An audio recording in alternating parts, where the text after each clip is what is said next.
pasteur Asoko. Asoko Lusibula Wantumba. Nazali pasteur de l'église évangélique Témoin de Christ. Pasteur Carlos Maurice. Nala pasteur président chargé de l'évangélisation. Toi, ce que tu as. Watondi mengi. Dumuso kunuleza tisilanga na dia Montonyama ne Montonzambe. Nalingi Nathalie Sabino bokeseni entre Montonyama na Montonzambe. Voilà. Nzambe umuntu. Parce que Nzambe azali moto. Nzambe kinyamato. Nzambe azanyama te. Noko Montonzambe tulitomanyina. Adi utabuza Yesu banga kumva chinyuma umwambi. Moto Nzambe tuzali koyebele tango azali kondimela Nzambe azwi mulimo pa bandi koyoka oyo mulimo azali koyebisa. Noko Montonyama. Montonyama. Katumva Nzambe to. Ya yokelaka Nzambe te. Ni katutekalira Nzambe munda mwinde to. Mbe avant de sakalilo bana Nzambe katina yete. Ye mwikala wakula balu ba Nzambe. Ce qui a koloba likambo na Nzambe. Wakula mukana. Azoloba na monoko. Munda mwinde. Na motema kati na ye. Malo anyuma yekene na kufa. Makambo na mulimo kati ezate. Nganza wa Nzambe. Ngolu na Nzambe. Yesu kidumula ni nganza. Yesu ndaye na ngolua. Mujila wa nganza. Na nzela ya ngolu. Kimobo wa yumvija de abantu luse kwa bantu. Uba file luse mumibia. Nde bisika wapi batalisi bato maopona kolembisa bango na mabe nyonso basala. Pardo wa mipi udumula ni bwalo abo Yesu. Kolembisa mabe oya yena likambo wana ezali Yesu. Walo mashia Yesu. Makila na Yesu. Kiune dumwa. Musala na yango nde yango. Wakofika bantu luse. Eza pona kolembisa bato. C'est pourquoi nganza au. Yango nde ngolu wana. Kiwa ngone va Yesu mubanda kuliko muchimuchama. Nde Yesu amatela kinango bangolokota. Wakwambula mipi ya bantu ponso. Pona komema masumu ya bato nyonso amokili. Kinjila wa nganza nyeya. Nde bisika ngolu hoteli ya Mutu katule di bone nganza. moto abota makana ngolu te. Montonyama. Motonyama. Muntu dueza malu. Azali moto akosala makambo. Anu ende yeye. Kaka oyo ezali kouta na ye moko. Enda masande ye kwenda imasande. Sala yekobo ya koboki. Iba ko ye kuiba. Iba yake koyiba. Benda ye kupenda. Finga ye pa fingi. Fika munda ye kufika munda. Silika asiliki pemba la moko. Zana bantu ye kozana. Tonga batu ya tongi sanko te. Anga buloji shiba ya bantu kubanga kushiba ya bantu. Zwa kendo kibanda koboma ipe ya koboma sanko ye. Tangana za bantu ye kutangana za. Panza batu akopanza bango. Munda bo muntu nyama. Na kati ya moto nyama. Katu pardonner muntu. Ye bolimbi sezalaka kuna te. Walu. Pardon. Parce que bolimbisi.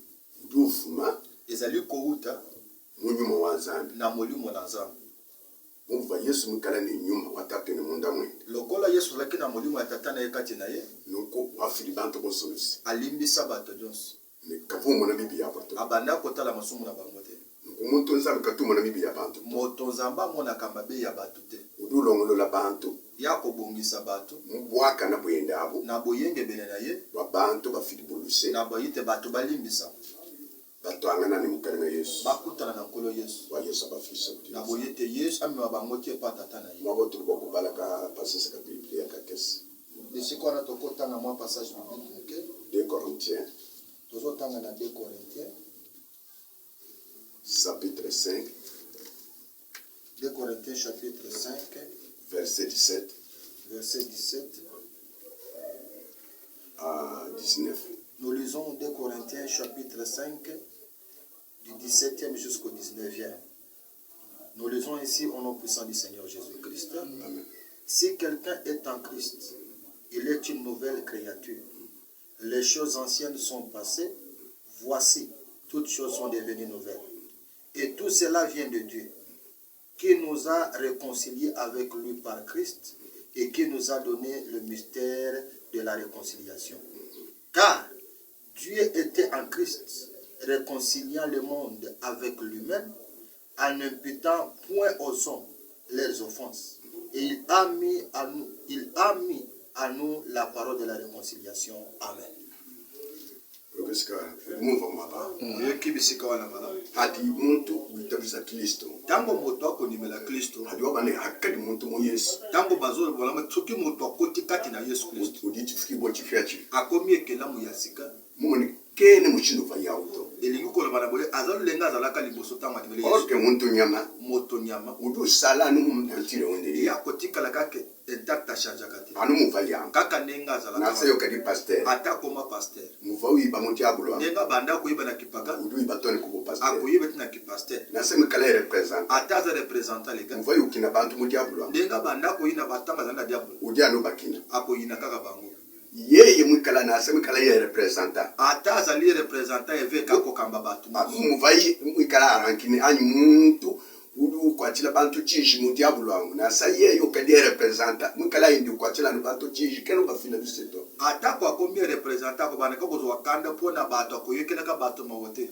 C'est pourquoi udu yo mfa mpingi yo muninkuleza ba nuko adi Yesu mpingi yo ulo habulopa bokulo kweza reconciliation wetu ni tatu ende tango Yesu ayena mokili po asala boyoka entre biso na tata na ye nonko yeye bumvayi mulwane lupando ni moyo ni mutimu bokwanga ka bahabulopa kuba bweza munda matatu ende lokola ya yake na kimia na bomoyi na lobiko po azwa baho ya moke akotisa bango na kati ya tata na ye bumvayi muntu nzambe lokola zalaki moto nzambe mona bantu mudi tatu ende bangona abanda komona batu lokola tata azomona bango bali bakwambira muntu omune bazali koyebisa biso na Bible peto biso pe tudi ba ambassadeur tozali ba ambassadeur bamukalenga Yesu yankolo Yesu bokwere conseiller bulopa ni nzambe pona koyokanisa mokili na nzambe nuko tutu kibali bumusa bena masadi bokuba boyesa kuti Yesu biso ndo zali kolongola batu na yekobo pona kotisa bango epai na Yesu nuko akali pasteur wenda masande tango pasteur akomi kokoboka na semu ita ata soki akondima na semu be ata soki akoboye omanima azali motonya ye ken ni chidi ufuna buli bantu to ye azane loko ya malonga kopesa pa batu wana te anu nyuma wa mwene wende abo kaka molimu lolenge moko eza kati na we Yesu mulonda bene kuita kusabenge soki olandi bandime na ye mingi hadi pasteur mwikala wenda masande tango pasteur akokoboka no sana majorité to ni batu bali habu ihende bali anu bene masande okomoni mingi na bato bazali pembele ba collaborateur bazali pe kokoboka ye mwikala ye mwenda mama soki azali moto akisi entourage wendi boso bali anu bene mama bato nyonso bakozingile bazaka bato akisi bali bangatanu biye na bya bakozoka kobele oyo aza nango nde walo bakosa Petro wambili chibombo ni Pierre ayebisi eboso nete untange yo tala ngai kaka chene mokuboyesa to nakopesa eloko te chinde nachi mpo ngai naza nango ndinku ko kwesa nakopesa oyo yango chiva Petro ovesa chibombo chini nini oyo Pierre abanda kopesa eboso ugumu wambile ni mujina ja Yesu azali koloba na kombo na Yesu suka enda telema tambo Yesu mwena jina Yesu kolokombo wenji kwalo asali likambo chiva munda kwa Petro kozala kati na Pierre Yesu kuva munda kwa Yesu azala kati na Pierre kiva imufila wa ye nde apesaki kali wana mutu kene ni Yesu me moto oza na Yesu te na fila Yesu kuli bantu uliwendela bengi akopesa Yesu epa bato ekoutela wa anu biye na bikibili mfila kaka oyo aza nango nde akopesa aleluya we iyo muntu ananko luambula bantu kubatumanu kuli satana batangela na mungene moto abongo bie mokambi abongo ya kotikala komema bato epai na nzambe tazomema bango na lifo le pas satan tichili Yesu wambane yango nde Yesu akoloba mpofu ibili kacha kiyanzu kwenda munjira kulongola na kweka fika kulipobalia bato bakufa miso mibale nano batamoli esika mobakoma bisika bazokende te kosalemaka jamai mudi pasteur lolenge paster kimudi bena kuita lolenge bandi baya kujela mukapi bakokende kombwa kaka na moto mwabawo bumudi nzambi mwikala mubanji mudusi bisika wana lokola nzambe azali mozwi na mawa mubunzambi bwenye na bonzambe na ye bantu bose bali bayo mubisumbwa na bato nyonso bakokenda betongo wana kudi bana banzambi bali muntu amo bana na nzambe baza na kati ni badiabula abo baliko ya satana mpe baza na kati wana nuko banzambi baoyo ya nzambe nzambi lubunzi nzambe akoepargne bango na mabe wana lubaleza ni kuni yayo kubi umukani akolakisa bango na boyete bisika boza wana eza mabe bolongo bantu habulo papa tudi bantu bitu babe abantu bibiti na se ya mokili biteni ya bato ezali bilenge mibale kudi bantu endike mabikalano bana banzambi eza na bato oyo baza kaka bana na nzambe kudi bantu eza na bato mosusu bikala bantu banzambi oyo bazali bato na nzambe omudi bifuki bo byose lokola bikelamo nyonso oyo nuko jolo lola nzambu tumu prepare jolo kale nzambe abongisa lola kala ni bantu bayaya mu jolo na bao bakokende lola tumu balongolo la kale asa bongisa bango kala nuko esa mapa Bon, on va moi pas mon quand on a bien Ephésiens. Nazo peso kusikana na mukanda ya Ephésiens oyo kanoma Ephésiens chapitre wa kumpala. Ephésiens chapitre 3 verset 3. Verset 3. Pasteur Bala comme Nous lisons Ephésiens chapitre 1 du 3e verset, nous descendons au nom puissant du Seigneur Jésus-Christ. Béni soit Dieu, le Père de notre Seigneur Jésus-Christ, qui nous a bénis de toutes sortes de bénédictions spirituelles dans le lieu céleste en Christ. En lui, Dieu nous a élus avant la fondation du monde. Avant la fondation du monde. Est-ce que vous avez place à la main? Banga ni mbulo bakufuki Yambwete lol pe mabeleke la. Kudi bantu batun sambi mulo ngono la churu konso. Ezana batoza basili ko bomisela lola bandakana. Wani batoto basoko bakibanji kuleli bote. Biso basoko na ntobota makutu. Na sa Yesu ende kimwanji kulo. Yesu kutu nano ayakate. Adam akibanji kumufuka. Adam kutu akelamate. Kweka ni mukanda. En lui Dieu nous a élus avant la fondation du monde pour que nous soyons saints et irrépréhensibles devant lui. Nous ayant prédestinés dans son amour à être ses enfants d'adoption par Jésus-Christ, selon le bon plaisir de sa volonté, à la louange de la gloire de sa grâce qu'il nous a accordée en son bien-aimé. En lui, nous avons la rédemption par son sang, la rémission des péchés selon la richesse de sa grâce, que Dieu a répandue abondamment sur nous par toute espèce de sagesse et d'intelligence, nous faisant connaître le mystère de sa volonté, selon le bienveillant des saints qu'il avait formés en lui-même, pour les mettre en exécution lorsque le temps serait accompli, de réunir toutes choses en Christ, celles qui sont dans le ciel et celles qui sont sur la terre. En lui, nous sommes aussi devenus héritiers, ayant été prédestinés, suivant la résolution de celui qui opère toutes choses, d'après conseil de sa volonté, afin que nous servions à la louange de sa gloire. Nous qui d'avance avons espéré en Christ, en lui, vous aussi, après avoir attendu la parole de la vérité, l'évangile de votre salut, en lui, vous avez cru et vous avez été scellés du Saint-Esprit qui a été promis, lequel est un gage de notre héritage pour la rédemption de ce que Dieu s'est acquis à la louange de sa gloire. C'est pourquoi ils allaient bateau bazo sala musala. Ils allaient pe bana na Nzambe. Vous comprenez? Donc pour na musala ya Nzambe, Nzambe apesi bato nyonso na lutumu po bate ya sa malamu ndenge wana. Balo na ka posta po baye. Na lusambo bulango ya lusambo yango. Po ye mo konde ayebi ndenge na kopona kabiso mokolo yango. Po yo uyimi yerite ngai pe na muyibite me lokula na nzira na Yesu Kristo o tondimeli Yesu yimo kona nzira tata nayi bamwi bali bayibi banani bakosangula bukonzi ya lola me pe soki mulimo soko zuikaka mulimo ya Kristo orke muntu nyama akuguzwa mulimo musantu te. Vous comprenez? Muntu nyama jamais akuguzwa mulimo musantu te. Po wana ezalelo ko isantu ezali likabo o bazo kabela kaka bao yo bakomama ko kende lula te muntu nyama ko ubunga mutima na ibishame tozana bamwe beli bakungula mutima te bakoko pesa bado ko beta maboko kuyemba kubina koteya akuzwa pe mulimo ya ki prophète mais pas mulimo wa Nzambe akoko prophétiser lokola mpunda ya nani oyo ya Abraham apesa ka prophétie mais pona lula yete.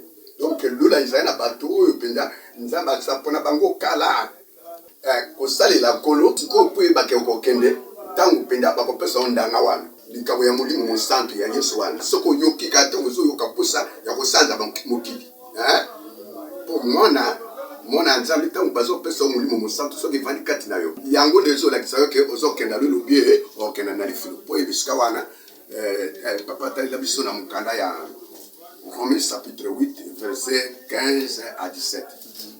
Donc, vous pouvez vous faire des canines dans le bas. Ah, attends, vous avez dit Yesu. So vous avez dit moi, vous avez dit moi, vous avez dit moi, Romains 8. Romains 8. 15 à 17. À 15 à 17. Nous lisons Épître aux Romains chapitre 8 du 15e jusqu'au 17e dans le nom puissant du Seigneur Jésus-Christ. Amen. Or, si nous sommes enfants, nous sommes aussi héritiers. Héritiers de Dieu et co-héritiers du Christ. Si toutefois nous souffrons avec lui afin d'être glorifiés avec lui. J'estime que les souffrances du temps présent ne sauraient être comparées à la gloire à venir qui sera révélée pour nous. Amen. Est-ce que yoki makamwana malamu? Bati bamba polu tu wambale. Paul yemoko azali koloba. Katono bangata nyuma wabufika ni wabo wakabilito. Tozwi molimo ya boumbu pe ya bobangite. Tuli bangata nyuma wudu wambane wambazamene papa. Tozwi molimo oyo ezali kobenga nzambe na boyete tata na biso. Ado amene aba. Akoloba aba.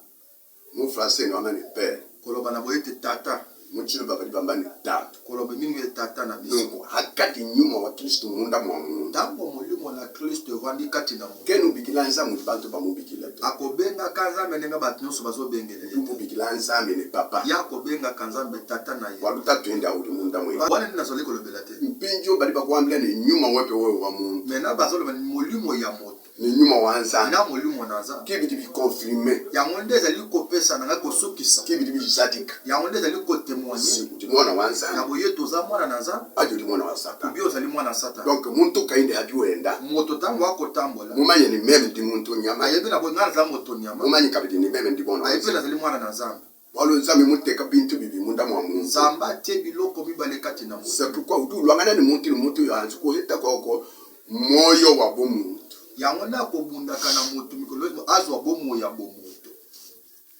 Kinjo ndi nyakumu hapa wa moyo. Nazo kende bisika ya bomo. Walo muntu si moyo ni nyuma. Parce que moto zali bomo na molimo. Nyuma wa bomuntu. Molimo wa bomoto. Ni moyo wa bomuntu. Na bomo ya bomoto. Hadi muntu kaini nyuma wa bomuntu. Moto soka azangi bomo ya bomoto. Kaini moyo wa bomuntu. Azali na molimo wa bomoto. Kinjo kinkaje sosola bonyama. Yango na lingwe na fongo la bonyama yango. Kinyama nyeya. Moto nyama yewana.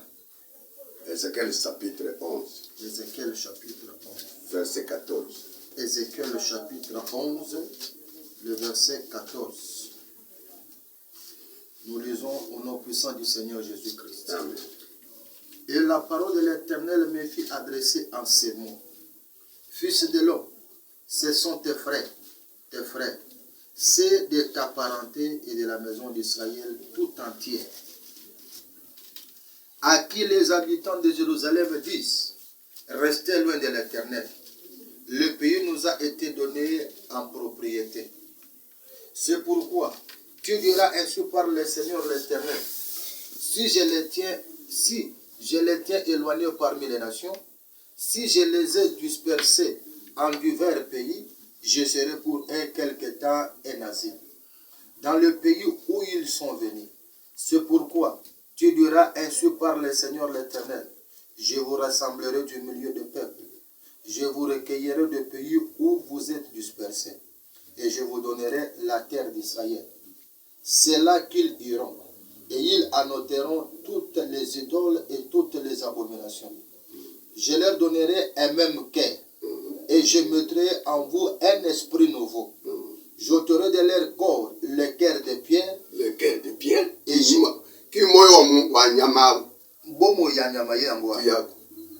j'ôterai de leur corps le cœur de pierre, et je leur donnerai un cœur de chair.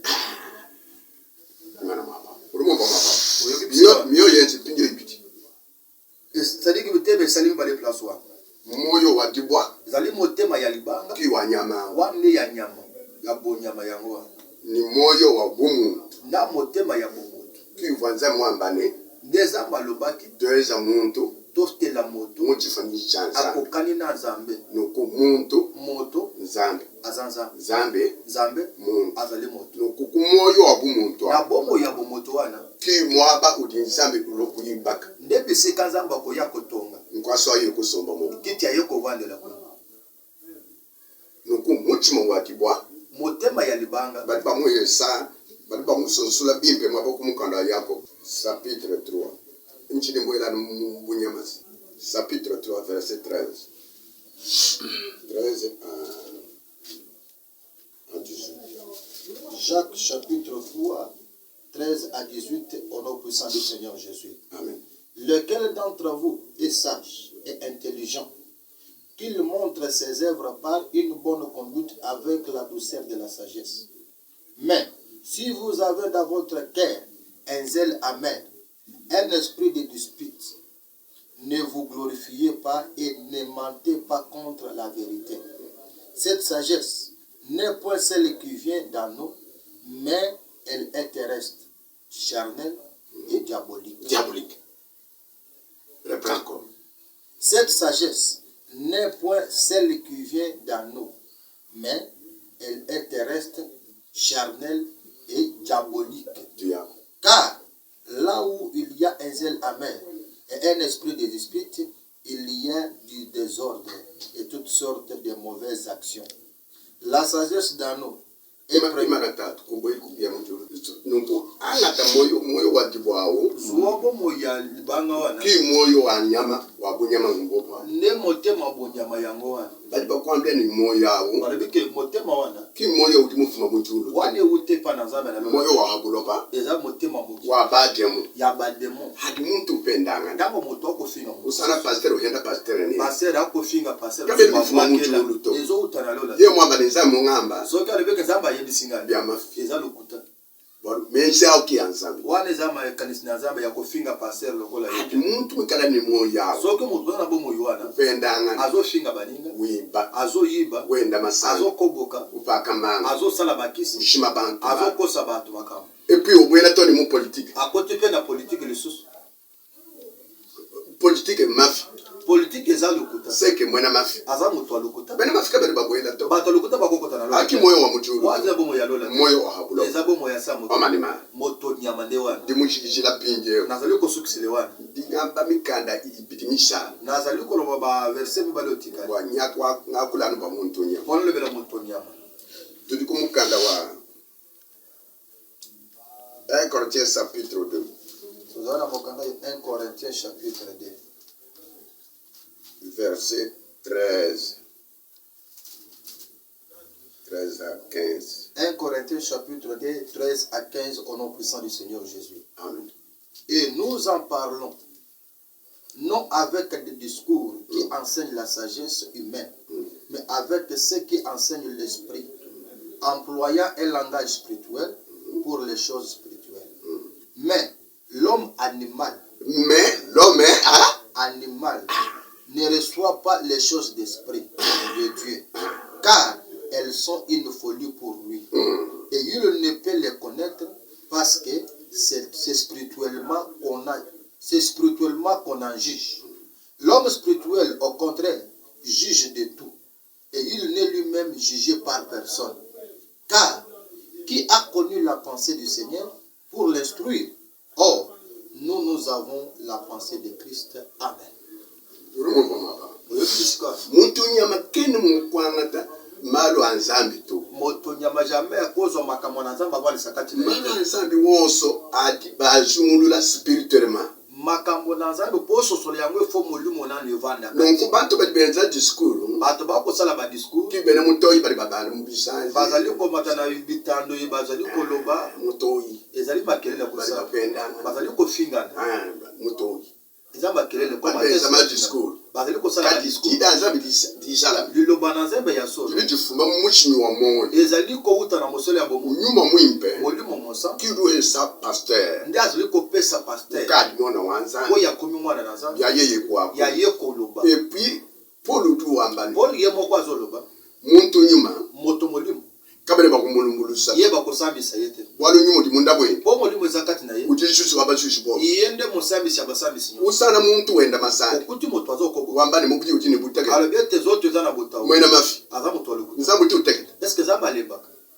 mokotuna nani eske nzambu ndi bakuteka kupala kwa muka swandu nzambe alemba liboso ya mwasi ndumba walu koni mumvani nyuma mwimpe bomoni nzambi utini nyuma noku akadi muntu ni nyuma wa nzambi muntu pasteur ukadi wambila bantu malo wa nzambi kende moku ya kudishinda kuli mukatsi muko apoto ye mudishinda muntu nyama oyoki malamu na boye te molimo nde nzambe komata eske yo paster na molimo na nzambe okende kolemba kokoboka liboso ya mwasi ya ekobo soki pasteur akomi kokobo kabongo na mwasi ekobo wana azana molimo te pe azali mwana na nzambe azali moto nyama muntu mufundila mungene ye bakomele ke lifu les deux places na ye wende bu pasteur kwa bantu ya ye ki passer za pona bato bomo ndenga zo telema ko lata ko loba mais ki passer de abanda kote ba même bangwe pa ina nzambe kele pasteur wa nzambe et là passer pona nzambe pasteur wa mabonzi azali passer pona mbeka bako pesa na bango ko kwende la machine pona kotambola na mituka politicien soki abongoli motema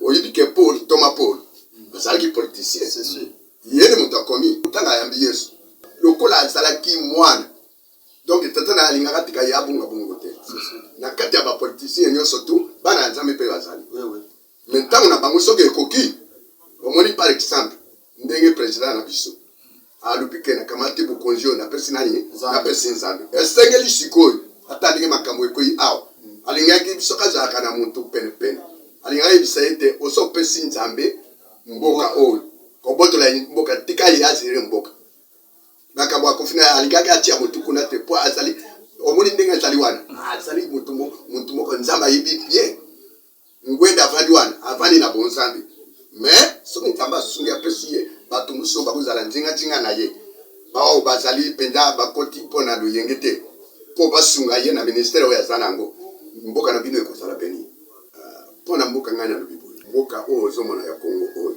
nzambe alingi Kongo makasi mpo na ngai soki baninga na ngai mosusu babatami ndenge tokobuka mabolongo awa mokonzi alongola makambo ya bato bazolobake bakofina nani wana te oyo akosisa maladi oyo ezali nde bapoliticien te ezali nde badoktere te nzambe nde akosisa yango donc lokola apesaki nzambe mboka soki asali kaka azongi mwa ndamu moyimo mosato oyo ekangaki ye wana soki ekangi ye lisusu etombusi ye ndenge atombokaki wana soki etombosi ye abenge kaka losambo toke bakei kaka kuna na présidence kaka esika asalaki mangani na wana atelemaka na lobi nzambe napesa mboka oyo kobanda lelo nalongoli nyonso oyo tosalaki mpoka kobongisa mpo ndenge baninga basali me sikoyo nazongi lisusu epai na yo mboka oyo nazongisi yo kaka yo mais sisa maladi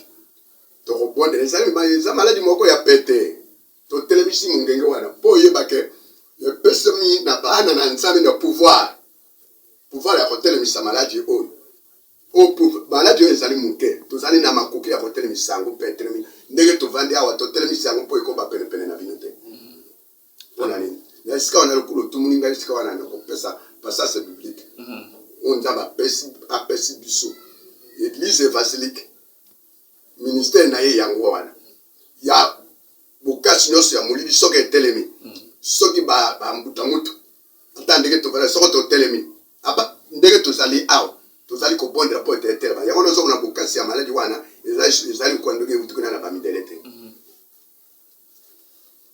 Apocalypse 11:4 totangi mokanda ya Apocalypse chapitre 11 le 4e verset tokokita. Ce sont les deux oliviers et les deux chandeliers qui se tiennent devant le Seigneur de la terre. Si quelqu'un veut leur faire du mal, du feu sort de leur bouche et dévore les ennemis. Et si quelqu'un veut leur faire du mal, il faut qu'ils soient tués de cette manière. Ils ont le pouvoir de fermer le ciel afin qu'il ne tombe point de la pluie pendant le jour de leur prophétie. Et ils ont le pouvoir de changer les eaux en sang et de frapper la terre de toute espèce de plaie chaque fois qu'ils le vaudront. Quand ils auront achevé leur témoignage, la bête qui monte de l'abîme leur fera la guerre. Matthieu chapitre 6, Matthieu chapitre 16, verset 13. Matthieu 16, 13. Jésus étant arrivé dans le territoire de Césarée, de Philippe, demandant à ses disciples, qui dit-on que je suis, moi le Fils de l'homme? Ils répondirent, les uns disent que tu es Jean-Baptiste, les autres Élie, les autres Jérémie, ou l'un des prophètes. Et vous leur dit-il, qui dites-vous que je suis? Simon-Pierre répondit, tu es le Christ, le Fils de Dieu vivant. Jésus, reprenant la parole, lui dit, tu es heureux Simon, fils de Jonas, car ce ne sont pas la chair et le sang qui t'ont révélé cela, mais c'est mon Père qui est dans le ciel.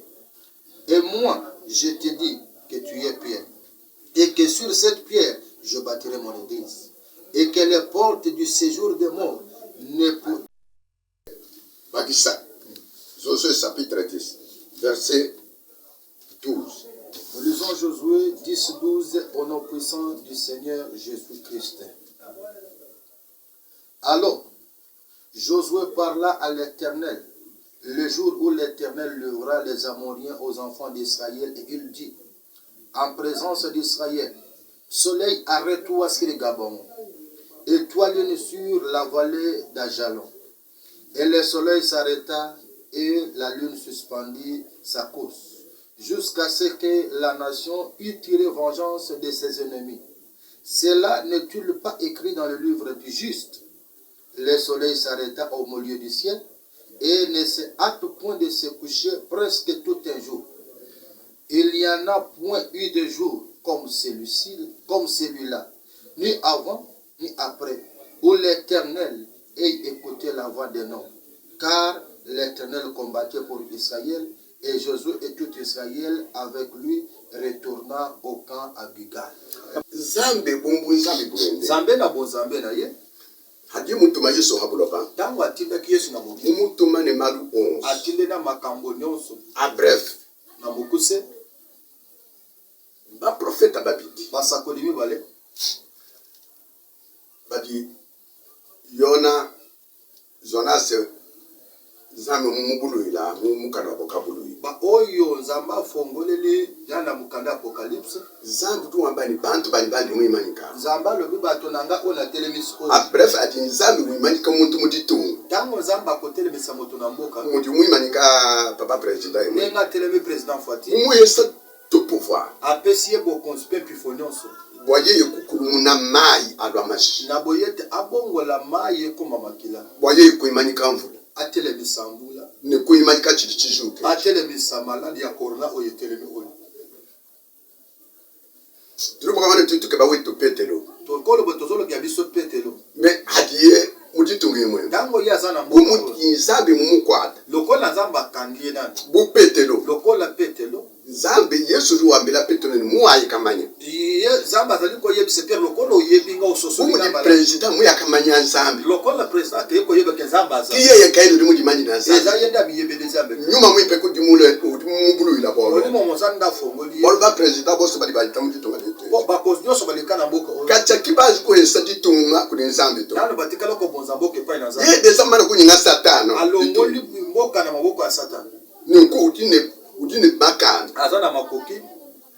Yesu ruwambela petelo ne. Yesu akoyebisa Pierre. Muayi kamanya ne meme ndimona wa. Lokolo isosolike na zamana na nzambe. Diko esa fungula ya bukale ngwa. Nazo peso yo fungula ya bokozi ya lolo. Chiudu kanga habulo. Oyo ko kanga na mokili. Mujolo bali bakalo. Nalole pe bazoka. Chiudu solola. Oyo ko fungula awa. Habulo ba mujolo bali basola. Nalole pe bako fungula. Donc tu ba pasteur. Beso bakanga. Hakati muntu mona wanza. Tango mwana na nzambe. Na samu ninga akule. Atene nazali ko lobo. Didi uvani maka. Nazali ko miyoka na mpifo. Bwane. Ya boyete. Chinto chilichijuke. Maladi otelemi oyo. Disamedi. Maladi ya corona. Kumpala kwa nimeme. Liboso na ngai. Kajene jingambila bolo. Liboso na ngai lokote. Urungambila meme bolo mwabe. Ko yebisa ngali kampani. Ani mukanga Yesu. Kaka nkolo Yesu. Apara mukanga Yesu Apara nza. nkolo Yesu na bomo na nzambe. Masama akaetele ni mwana kuchini. Maladi oyo ezali loko pambo liboso. Donc bika ni president. Soki mokozi. Bikala ye muheta muntu. Soka ju moto. Wa kumwambila me atu. Abo yebisa makambiso tolobi oyo. Ye kipetelo tulende bomo. Yende petelo tukte batelebisi na. Ye ya amba nuti. Alo balilo bakaka. Tamba koyoka ye. Udu imanika lupepe. Akotelebisa mo pepe. Alekela batoka bafu. Atika babindele bako. Wa batoka bani ni nzambi. Bamba za nzambe aso. Me ye udi ni nzambi. Ya za nzambe.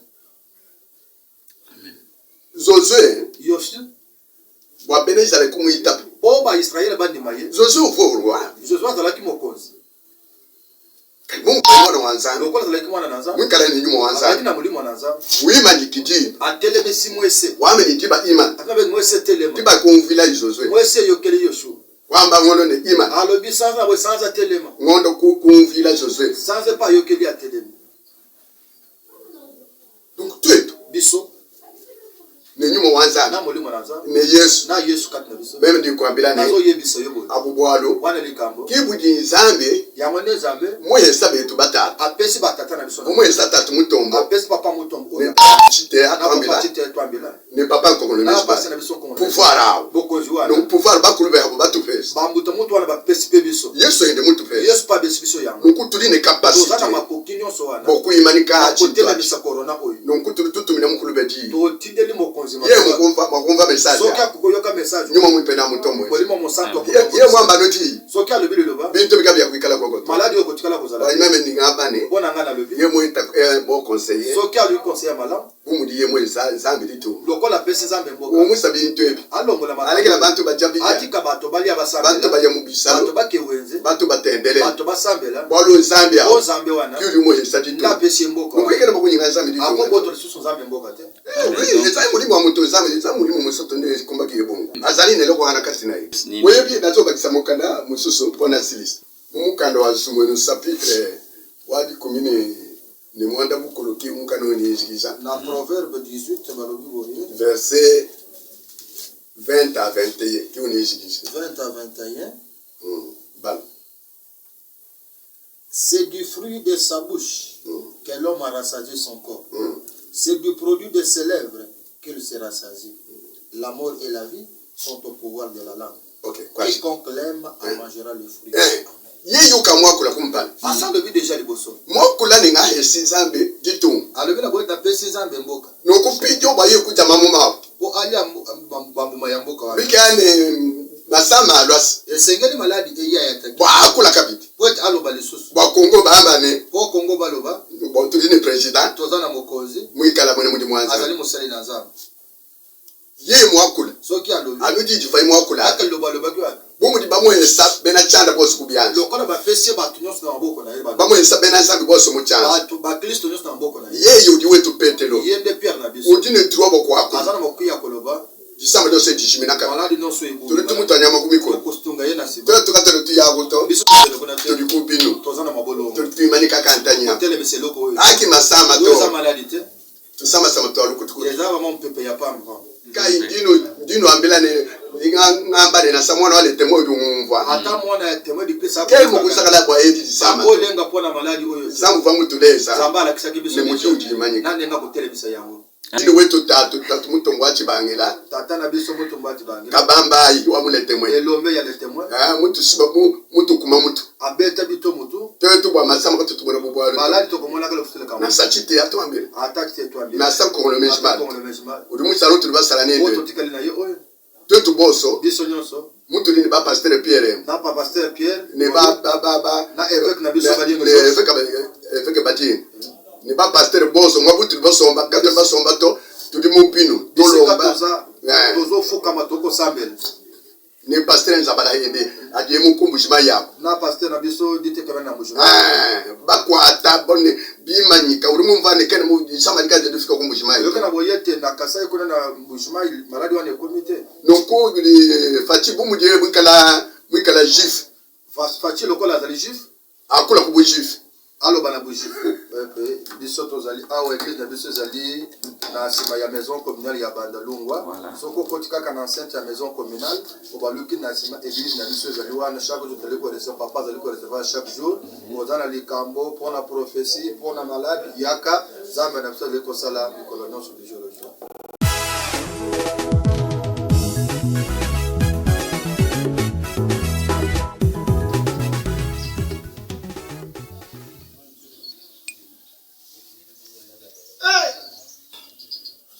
luba tamu na ikoki ayoko kubika mende eloko wana ebi mekenda libela libala wana sili eza suspect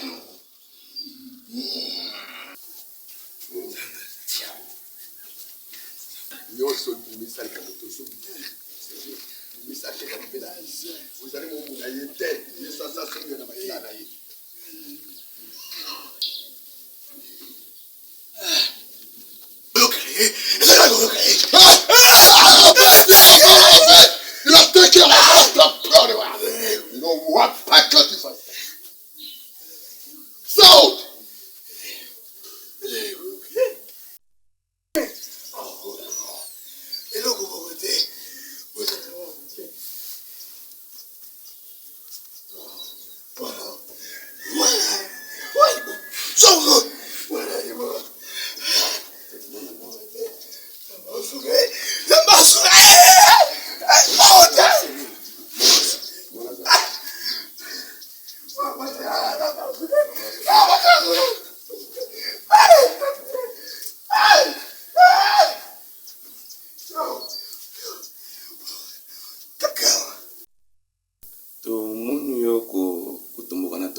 simona mulimo ezali kati na ye yango wana ezobima yango wana ozotomokela esprit eza kati na ye wana soki kaka mongongo makasi egangi lokola kake ezala kaka boye eza kaka bongo esalamaka na yo ndenge nini omanifeste grâce wana ezali nzambe moko asalaka eza ngai te papa spécialité na yo eza mingi bato maboma to ndenge nini tozo comprendre te eloko nzambe apesa te ah kasi yesu ntango azalaki kotambola bato ya boye ntango milimo ya mabe ntango ezalaki komona ye ezalaki konga nyonso moto aza na kati yesu aza kati na ye moto atonisami na molimo mosantu bamilimo ya boye ya bamami wata oyo nyonso ekanga ya bato bakɔtaka na bamai bazwaka bilima wana donc bilema wana nde ezosala bana boye yango wana soki bamoni ngai bazokanga bango moko yaka bima kaka na koganga ndenge wana kanda konganga ndenge wana nde kobima nyonso wana po akotani na nguya ya nzambe tuka nzambe apambola yo tongai toyeba kaka po toyoki mongongo makasi toyembangu tobime nini eza kuna bitumba oyo nini eza bitumba yango wana eza bitumba po ye molimo wana azali kati na ye ntango amoni ngai mpe yesu mpe aza kati na ngai milimo mosato ezobima ezali kokende kobeta milimo ya mabe wana oyebi ke biblia elobi ke mwana moto aye po kodétruire baevre nyonso ya satan donc take moto soki avandi bien na nzambe yesu soki avandi kati na moto wana spirituellement donc milimo mabe ntango bazomona moto wana bakomona moto wana te bakomona nde yesu oyo aza kati na ye yesu nde mpenza azali komenase bango po yo milimo mabe wana eyebima moto azwa libiko nde lobiko na ye yango wana ndenge azali wana deja asabiki okisango kelobi bavitre bamesa na yo epanzani biloko ebebi na kati ya bureau epanzanaki ntango na bana kosengela ye nzambe ntango eloko wana etomboki kati na ye